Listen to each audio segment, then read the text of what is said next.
Eto, Mr. Denis, naravno snimio sam jednu pesmu od Mr. Nelija, cover. Pesma se zove Bolje ja da ne živim. Ajde čujemo kako smo snimili.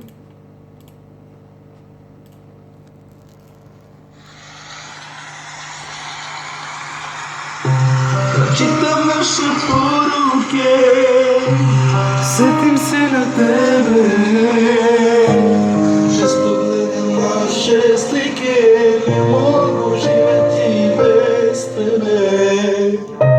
I bolje ja da ne živim, jer ne mogu izdržati.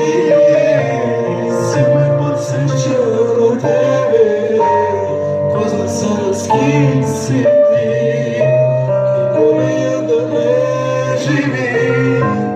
Ne mogu izdržati, sve me podsjeća na tebe, ko zna sada s kim si ti.